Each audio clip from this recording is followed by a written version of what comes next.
My name is Michelle. I've been married for 8 years, and I have a 7-year-old daughter, Anna. Since she was young, Anna has said some peculiar things.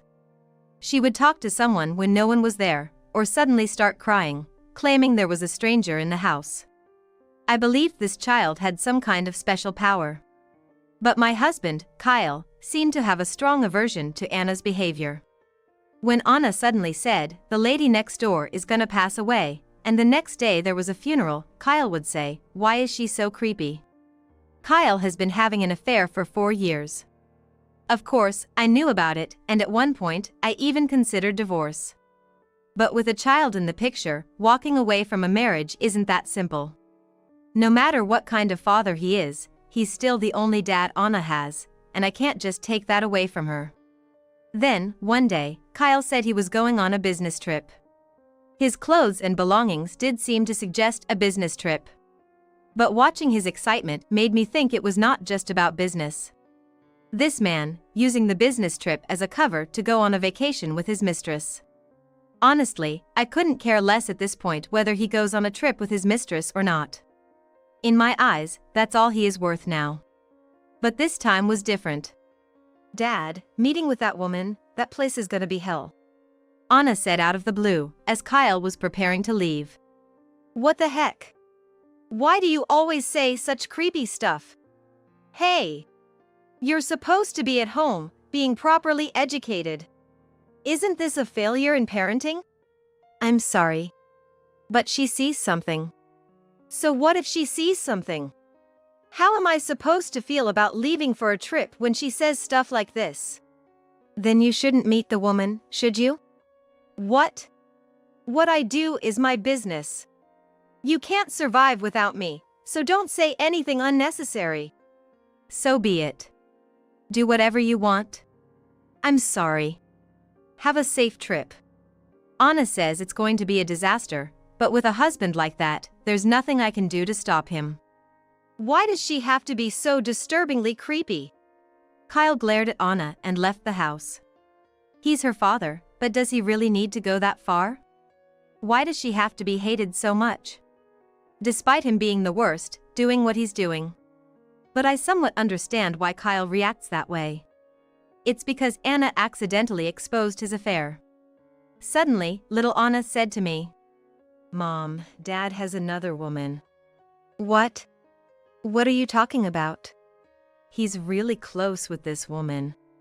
I was shocked to hear such a word from a 3-year-old's mouth. How could she know? But when I asked her about it a while later, she didn't remember anything. Then, on a day when Kyle came home late again, Anna said, "Mom, Dad won't come home tonight. Let's go to sleep." "Why?" "He's at work, and if he comes home and there's no dinner." "He won't come home. Because he's with another woman."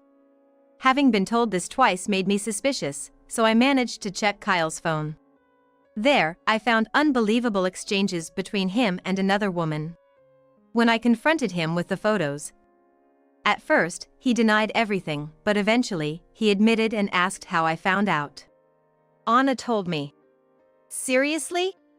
She's really creepy." "Well, okay, I admit I'm having an affair. But so what? Without me, you and Anna wouldn't be able to survive, let alone live a decent life. Don't you dare act all high and mighty with me. That's outrageous. You're having an affair and you say that? Then do you want a divorce? I don't mind. I can make it on my own. But what about you? Can you?" Kyle said, with a tone of triumph. I was the one betrayed, we were the victims, yet I couldn't muster a response. Since that day, my heart has grown cold, enduring for the sake of my child. And since that day, my husband stopped trying to show any affection towards our daughter. This gave him the freedom to date openly and spend nights out. Even on our daughter Anna's birthday, he wouldn't be home. "Honey, today is Anna's birthday. Come home early, okay?" "Why?" "Because it's Anna's birthday. Don't you think we should celebrate it as a family?" "Why should I make time for that monster? I'll do what I want. You can celebrate her birthday by yourself." That's terrible. She's our only daughter, isn't she? I'm providing for her, aren't I? Isn't that enough? From then on, Anna's birthdays were without her father. And if that's how it is on a birthday, our anniversary was even more pitiful. As if the very notion of it didn't exist in his mind. Then came Christmas. While other families enjoyed their time together, our home never experienced such joy. I wonder, is it really better not to divorce him? I've been enduring for my daughter's sake, but is it truly for her? Or is it just my ego? Without even being able to take her on a family trip, is such a father really necessary?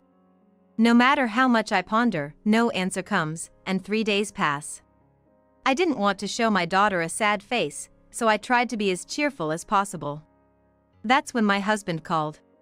After everything, I couldn't bring myself to answer his call willingly. I imagined I would only hear his satisfied voice, still basking in the enjoyment of his time. It seemed better not to answer. But the phone kept ringing insistently, grating on my nerves. "Mom, the phone's ringing." My daughter pointed at the smartphone.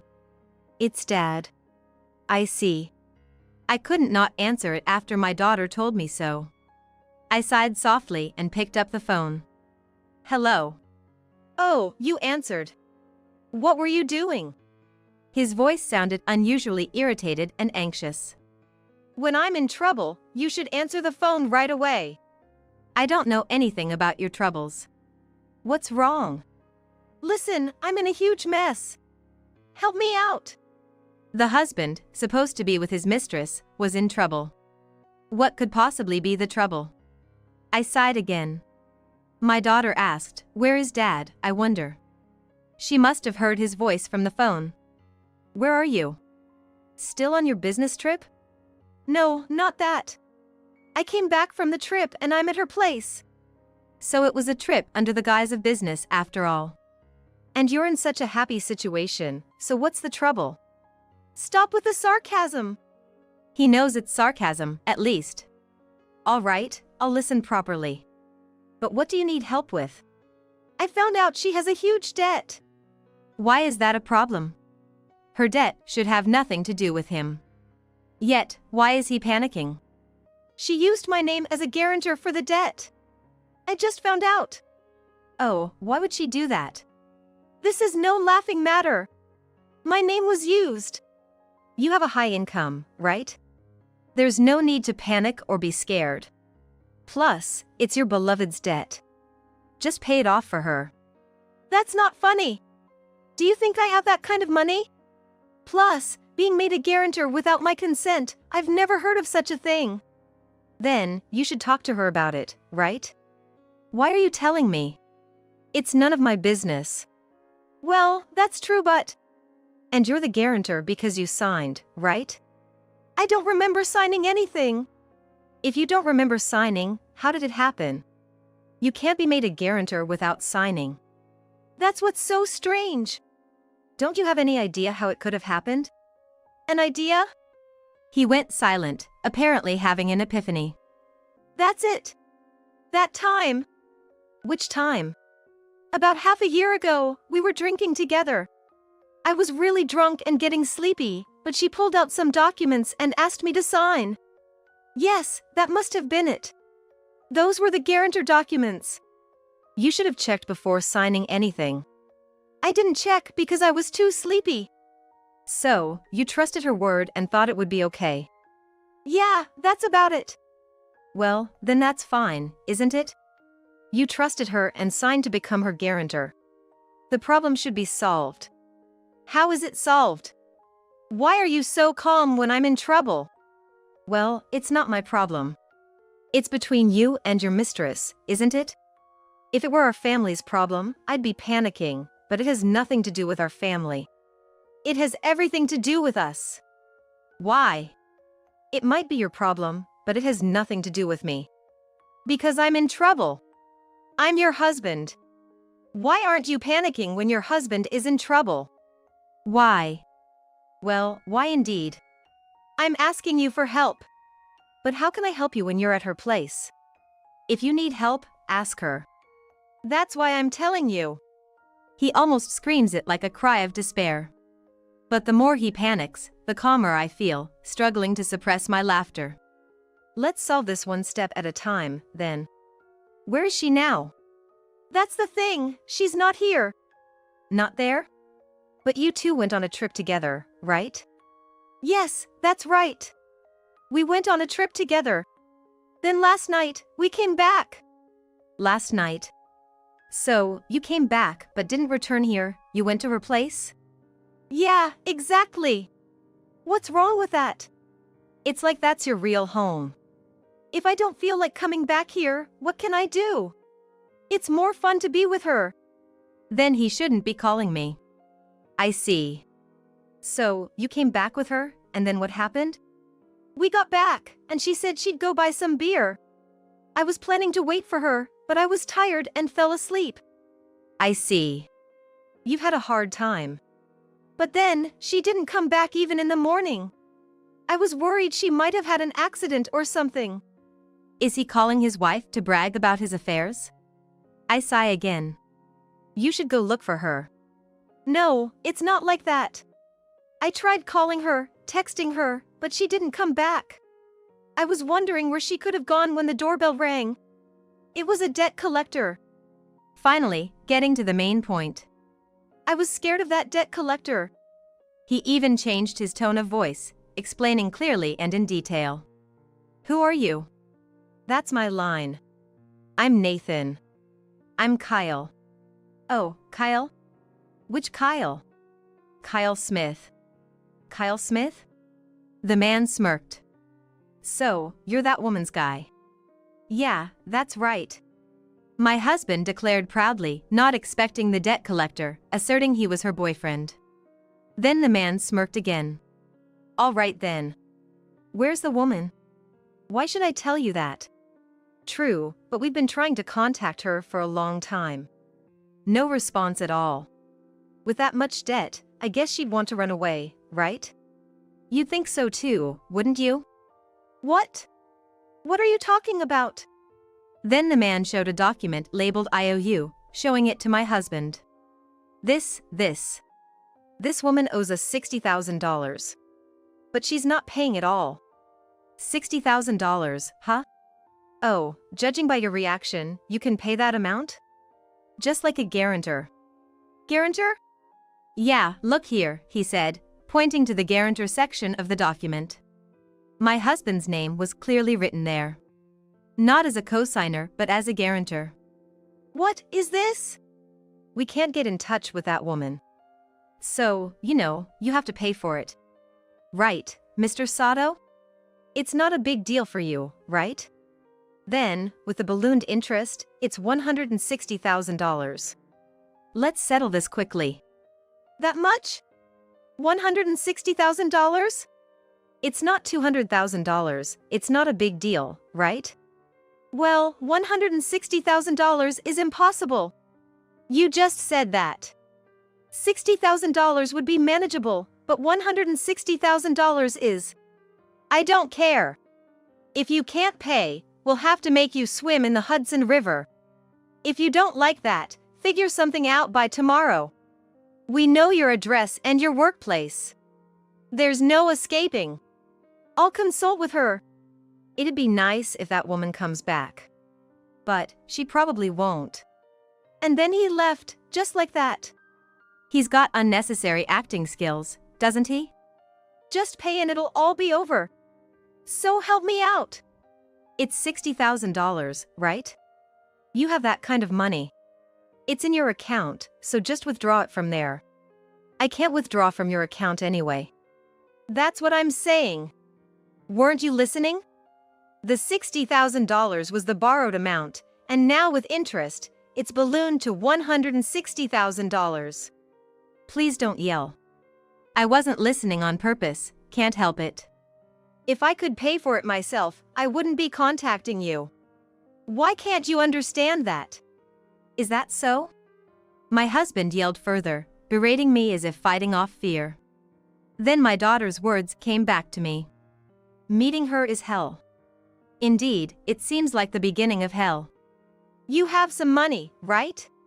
Send it over. I only get living expenses from you. How do you expect me to have savings? I barely get enough to get by, let alone save anything. At the very least, a housewife manages to save from whatever she gets. That's impossible. No matter how much I manage, unexpected expenses always arise. Don't be mean, just help me out. I'm not trying to be mean. If I had it, I would help, but there's nothing I can do. Don't say that. There's nothing I can do about something I don't have. No, it can't be that you have nothing. You got a large amount of gift money when we got married, right? And when Anna was born, too. Together, that should be hundreds of thousands of dollars. That money is for our child. For emergencies concerning her. I can't use it on you. Then at least use the wedding gift money. That's the same. My parents gave it to me in case something unavoidable came up. This is that unavoidable situation. No, it's not. It might be unavoidable for you, but for me, it's nothing. After all, you're the one who became a guarantor, not me. What are you saying? If I were gone, you'd be in trouble. You can't live on your own. So, transfer that money to my account. Then I can withdraw it here. That would solve everything. You wouldn't want me sinking in the Hudson River, would you? I wouldn't be bothered, though. What? You'd be the one in trouble, right? You can figure something out. What are you saying? A wife's duty is to help her husband. Indeed, that's true. A wife's duty is to help her husband when he's in trouble. I thought so too. But now, I'm doubting if he really is my husband. He goes to his mistress, panics when a debt collector comes, and now he's trying to dip into our daughter's savings. I can't see such a man as my husband. I looked down at my daughter. She's been listening all this while. I wonder what she's thinking. Then, as if she read my mind, my daughter spoke up. Mom, you should get a divorce. She said it with a smile on her face. If it continues like this, you'll fall into hell too. Dad's selfish, and there's no need for you to suffer anymore. My daughter spoke like an adult. Won't you be lonely if Mom and Dad separate? Dad only makes Mom cry. I know it. That's why we don't need a dad like that, she said, nodding firmly. Seeing that, I made up my mind to divorce. Let's get a divorce. What? That's right, let's get a divorce. What are you saying? It's fine. As long as I have Anna, I can manage. This isn't the time to say that.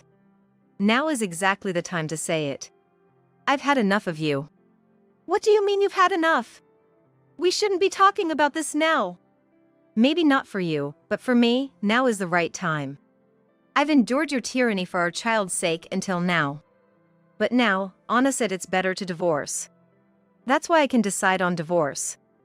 You're deciding to divorce based on a child's words? Even though she's a child, Anna has been watching us closely.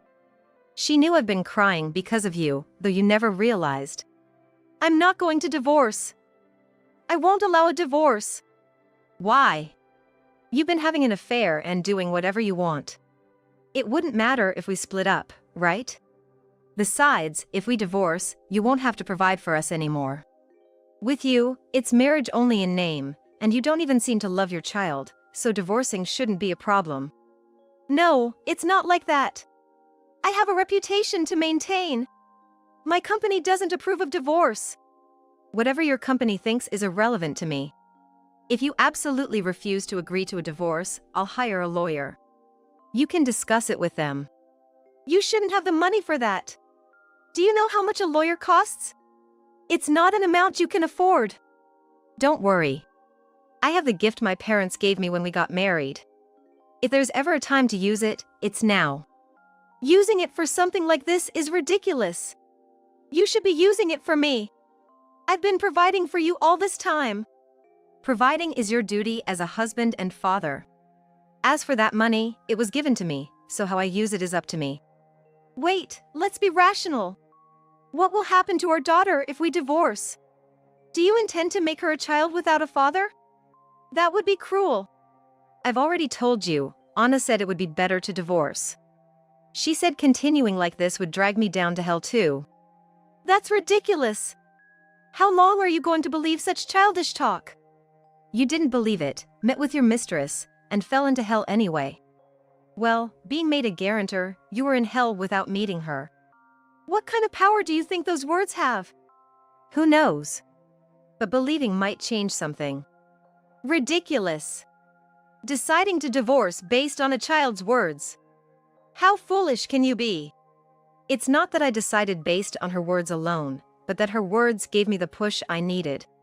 Even so, think about the social repercussions of not having a father. You're always worried about appearances. Appearances don't matter at all. How can you say they don't matter? What people think is most important. Then why did you have an affair? If appearances mattered, you wouldn't have had one. That's why you're being abandoned by your child. After all I've done to provide. If I'm gone, you won't be able to eat. That's not true. I do have a small income. With that little income, what are you going to do? You're naive. Even if you manage to feed yourself, what about our daughter's education? I won't pay child support. Do you think we've been living off just the living expenses you provide? You think her education could be covered by that? Now that she's in elementary school, the expenses are more than you'd think. Right. I don't know what you're doing, but if that much money is going out, your little income won't cover it. That's when Anna asked me to pass the phone to her. I thought about it, then switched the smartphone to speaker mode and placed it in front of her. Dad, it's Anna. Mom has been painting for a long time. She's really good. Painting, huh? You think painting can make money? Listen, Anna. Even if it does make some money, it's only a small amount. No matter how good Mom is, you can't live off that. No, you're wrong, Dad. Mom will become even better and famous if she divorces you. But with you, all that waits is hell. Divorcing you will bring luck our way. What the hell, you little brat? Mom's going to be an amazing artist, so there's nothing to worry about. So, Dad, please divorce Mom. How foolish. So, if that's what you think, Anna, tell Mom to help me out. It's impossible right now. She's not making much. There's not enough to help you out. Just tell her to help me. She really has a lot of money. If she doesn't help me, I'll be in big trouble. Swimming in the Hudson River sounds fun, right? No way it does. Just help me out. I've been providing for you all this time. Since I'm in trouble, you should borrow from somewhere and help me out. We have no intention of helping. All we want is a divorce. We're not getting a divorce. I'll drag you down to hell with me. If I go to hell, Anna goes too, right? Are you okay with that? Yeah, I don't care. If you don't like it, find the money. You are the one having an affair and doing as you pleased, so you should sort it out yourself.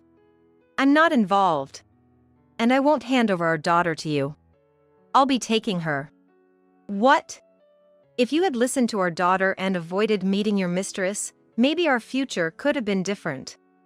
Going to that woman's apartment was the beginning of the end for you. Dad, that woman isn't coming back. What? That can't be. Well, she decided to scam you. And there will be scary people coming from about 3 other places. Those with tattoos on their bodies. You mean tattoos? Tattoos? Oh, like the pretty woman painted on someone's back? Yeah, tattoos. If you don't pay, you're going to have a scary time. But it's better not to ask Mom for help. Mom doesn't have money, and if you bother her too much, Grandpa will get angry and catch you. Grandpa's going to catch me because he's angry? What do you mean? Every time Anna went to visit Grandpa, she talked to him about something, didn't she? Maybe about you? Yeah, Grandpa wanted to hear more when I talked about Mom and Dad, so I told him everything I knew. Then he said you should have divorced sooner. So, he said he'd support the divorce as much as needed. That's why you should be careful about bothering Mom too much, or you might get caught. That's ridiculous. My husband seemed to be in shock. After that, he called many times, but I left everything to my lawyer and didn't pick up the phone. It seemed he returned home, but by that time, Anna and I had moved back to my parents, so there was no confrontation. However, just as Anna had said, the mistress never came back, and instead, debt collectors from 3 other places showed up. Having no way out, my husband decided to file for bankruptcy. But escaping wasn't as easy as he'd hoped. Debt collectors that resembled Yakuza kept showing up at his workplace. As a result, seen as associated with antisocial forces, he was fired and lost his source of income. He had no choice but to flee, and now, his whereabouts are unknown. One scary-looking person did come to our house once, but after explaining the situation and that we were divorced, he understood and never came back.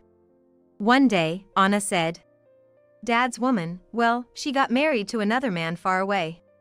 I was surprised by the sudden news, but it seemed she had shifted all blame to my husband and found her own happiness. As for me, returning to my parents' home and with their support, I've managed to sustain our lives. My paintings have been recognized recently, and requests have increased. I even received an offer from a major publisher for illustrations, and life has been getting easier, just as Anna said. Once we save a bit more, I plan to rent a house where Anna and I can live together.